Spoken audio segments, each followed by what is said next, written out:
Well, folks, this has been the craziest week of my life. I just moved from Toronto to Vancouver. We just got here. We drove, my mom and I, from Toronto all the way here, which is a lot. Took us like 9 days to get here. I did move here for a job, but also to have like the most amazing quality of life. Like, this is the California of Canada.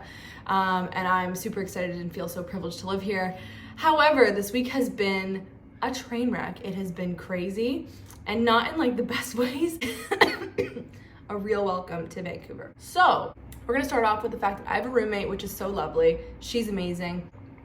We met on Facebook Marketplace, so I know that sounds scary to some people. However, it was not as scary or not as like weird as it sounds. If you'd like some tips on finding a place using Facebook Marketplace, let me know. Drop a comment below, I'll help you out. But as you can see, there's 2 rooms behind me. That one's mine, that one's hers. We each have our own bathrooms, we have our own walk-in closets. I'll make sure I do an apartment tour at some point, but I'm still finishing up furnishing the place.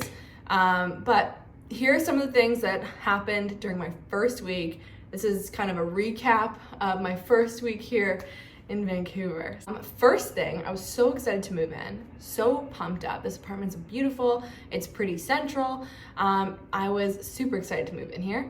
However, on the second day that I moved in here, I got up around 11 o'clock to make myself a tea. And I went to like touch my phone. I didn't have a bedside table, so it was on the floor. Nothing else was on the floor, okay? This was like empty. I put my hand down till I grabbed my phone and I touched something. It was so disgusting. I turned the light on, and it's a silverfish. It is the biggest silverfish I've ever seen in my life. It's a papa silverfish. This thing was disgusting. It moves so fast. I couldn't deal with it. So I go to the kitchen, I turn on the light, and then there's silverfish all over the floor, in our pantry, behind our fridge, by our dishwasher. I am losing my mind. So we don't have these in Toronto in our house. So I like immediately got a paper towel out and a shoe because I didn't have anything else. I start like killing them all. Killed like 20 of them. Disgusting. We literally have a silverfish infestation, and nobody told me that moving to Vancouver means you have to live with silverfish. And I keep looking around because like I just killed one, and I am paranoid that they're everywhere. It was not a good time. So I got up in the morning, I went to Canadian Tire, I went and got like all of this exterminator stuff, bought this white stuff that's called diatomaceous earth, and I sprayed it all over the baseboards. I sprayed it all over by the stove, by the fridge, by freaking everything. But it literally looks like I'm a witch. Like, you know when you take salt and you sprinkle it out the window? I look like I'm a witch. It is just white everywhere. I'll insert like a clip here so you can see what I'm talking about.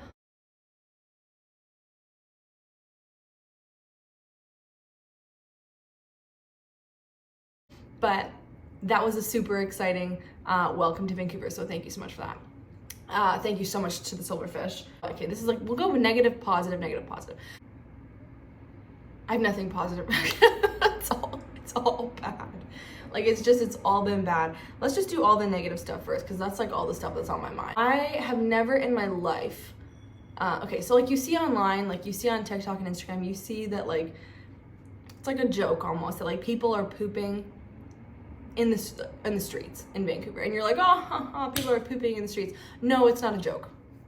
It's not a joke. It's very serious. People are literally defecating in the streets here and leaving it on the sidewalk, and it's disgusting. So I remember my first like day or so, I'm walking to get groceries. There's this little cafe called Brecca, and it's like cheap, and it's like kind of like a Vancouver chain, and I like it there. I actually really like it. You have to step over like 2 mounds of poop, and it's like a monument on the sidewalk. You just gotta walk by it or step over it, whatever, to get to this bakery. So like that has become a daily occurrence now for me, is stepping over the human poop. There's actually something called poop fairies here in Vancouver that I didn't know about. And it's people who volunteer and go out into the streets with buckets and shovels, and they literally scoop up human poop to discard of it. So that was really cool. Got to see human poop on the sidewalk. I actually got to see, as I was driving to buy the exterminator stuff, I literally see a man. Like, 'cause I called my mom and I'm like, there's poop everywhere, this is so gross. She's like, people aren't actually pooping on the roads, there's no way. I saw it with my own eyes. I was driving through Gastown, I saw it with my own eyes. A person pulling his pants down, pooping on the street. And funny enough, a cop car was right across the street from him. And then on the bench behind him was like 3 individuals who were super strung out, like just Fenty folded over. So that was really eye-opening. That's a huge issue here in Vancouver, is the drug accessibility and like just how people let it rain. There's these like straws everywhere on the street, you'll see, like in certain pockets, certain neighborhoods. They use those to smoke the drugs, and they're just like paraphernalia all over the street. Wasn't expecting that. I never saw that in Toronto. Maybe I just never walked around like the seedy parts, but I feel like I never saw that. Those things happen this week, and this is all in like a 4-day span, okay? Like today is Sunday, and I've only been here since Tuesday. We had just driven like 5,000 kilometers or something. So I thought, let's go take our car for an oil change. Let's go do a responsible thing and get an oil change done. It's like a little early because I do full synthetic, but like, let's go anyways. I went, I kid you not, they found $1,000 worth of work that needs to be done on my car. And granted, I literally had just taken this car to a dealership in Hyundai in Toronto before I left for a pre-road trip oil change and like car check. They didn't say anything. They said nothing, you're good, go, bye. And then I get it to a dealership in BC, and it's this man, this technician who wears a helmet with a camera on it, and they send you a video. Hey, so these are all the things I found wrong with your car. You need to soap your engine, you gotta clean your engine, look how dirty it is. You gotta replace your engine filter, look how disgusting this is. He literally pulled it out and said, look how dirty this is. Cool. Then he was like, you gotta do your cabin filter, you gotta do your brake fluid, you gotta do a blah, blah, blah. There was so many things. I only did half of what he recommended. On top of all of my moving expenses, on top of like all these crazy BC registration things, like I wasn't expecting the move to be this expensive. It has been like exponentially more expensive than I was anticipating.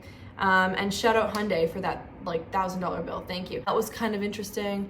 Oh my God, I got yelled at by a man in my garbage disposal area. So as I'm like unpacking all these boxes, I had like a mountain of cardboard. I brought it all downstairs on a tray, and then I had like my kitchen garbage because I'm like, meh, doing the trip anyways. The room stinks. I don't want to come back down here later. Let me just do my regular garbage too. So I brought everything downstairs. And as I'm in the room, I'm like, I have my garbage separated, pre-separated from my recycle. I'm doing my recycle. Did that, finished it. It was like, took me 10 minutes, ridiculous. And it smelled so bad in there. It's like fear factor. And then I took my garbage, which, this is how it looked, okay guys? I had put all of my garbage into a cardboard box, okay, so that I could carry it all down. So I put the cardboard box, which goes in the cardboard area, I put the box with all my garbage in it on top of the compactor, and I was taking my garbage out and shoving it into the compactor, like that, okay? I wasn't sorting, I was literally unloading. And then this like little Asian man is waiting behind me to use the compactor. He just walks in. I'm still using the compactor. I close the door because I dropped a bunch of stuff on the floor. So I go to pick it up. Compactor's running. I'm waiting for it to finish so I can open the door and finish and throw the stuff out. Because I don't want to be a litter bug. I drop stuff on the floor. I'm going to pick it up, man. I'm going to pick it up. And then this German man, this really old, like 80-year-old German man comes in and he screams at me. And he goes, you're not supposed to be sorting here. This is the garbage area, not the sorting area. You're supposed to pre-sort this. This man is waiting. And he points to this little Asian man who's like holding his garbage, like, and he's like yelling at me. And I did not look like this yesterday. I had a rat's nest of a hair. I had no makeup on. I was like sweating through my clothes. I was disheveled, okay? I was disheveled, and that also represents my mood that day, okay? Disheveled all around. I literally looked at him and I went, excuse me, who are you? Like, I don't know where this attitude came from. I literally was like, excuse me, who are you? And I said, I'm not sorting anything. I said, this is unloading. I said, what is your problem? What is your problem? I'm unloading. That's great. He wants to use a compactor. I'm using it right now. Is that okay with you? Is that okay with you? And then he like, walked away, and he came back around the corner and went at me again. And he literally was like, again, you shouldn't be doing this. He's been waiting. Da-da. I kid you not. I was there for less than a minute unpacking this stuff, okay? Roll the tape. I was there for less than a minute. Pointing his finger like an old, you know how those whole old men, they like to point the finger?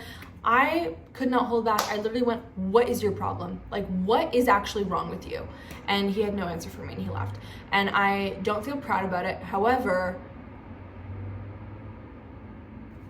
So that was also really interesting. Welcome to the building, welcome to Vancouver, so nice. Now here are like the positive things that I did. I went paddleboarding on the ocean. Oh my God, it was a lot of work. You gotta carry your paddleboard down to the launch, you gotta blow that up. To see a whole bunch of starfish. There was a little baby seal who was like following us and who was like in the cove with us, and it was so beautiful and so cute. I got to go to the Kitsilano farmers market today. That was so much fun. However, I will say that produce is overpriced, and if you're buying produce there, congratulations, because like you must have won the lottery. You must have won something, because it was expensive. It was like 4 beets for $10. Hello?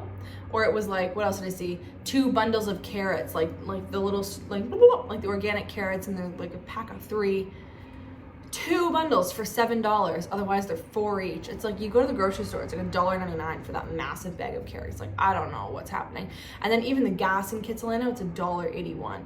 And now I'm going back to like the negatives. But guys, it was pretty. It was an hour-long walk and an hour back, and I got all my steps in today, and it was a very cute area. There's so many cute cafes on the way over there. That's very cool. I'm gonna try and check out those at some point.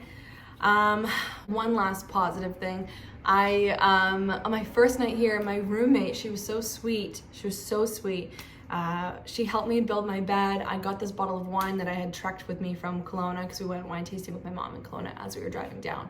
And I brought home a couple bottles, one for her and then one for us to share. And so I gave her, well, I cracked one of the bottles and I told her, like, hey, I'm gonna build my bed. Like, if you want a glass of wine, like, we can have a glass of wine together. And she came and she helped me build my bed, and it was so sweet. And then we went down and got poke bowls together. And then we came back upstairs and we were in our pajamas and we watched the movie Sleepover. So I don't know if you've seen the movie Sleepover before, with the girl from Spy Kids. I forget her name, but it was like such a girlhood coded evening. I start work tomorrow, so this was like my last day of vacation. So pray for me, because I have so much more to do. I've still got to get my BC license, get my BC health insurance, get my residence card, or whatever you call that, and then I have to get car insurance, and my current car insurance expires on September 15th, and I don't even know how to do that, because it's just like there's too many things happening. I probably need bridge insurance, don't know how that works. But anyways, hope you enjoyed this lovely video. Totally forgot. If you're new here, please like and subscribe. Hit all those buttons down there. It was really nice chatting with you guys, and I hope to do a couple more updates like this as my weeks go on, and as I, familiarize myself with Vancouver. If you're here and you're looking for a friend, you let me know. I would love to hang out. I don't know anyone, so that's gonna be really interesting. Meeting people, I hear, is very hard here. It's a very transient city. I'm also looking for Rexon ski passes. I don't know, no one's gonna see this video. If you do see this and you are a skier and you live in Vancouver, I'm looking at Cypress Mountain. That was the rec I got from one of my colleagues. But if you think otherwise, let a girl know. Okay, have a great day. Bye.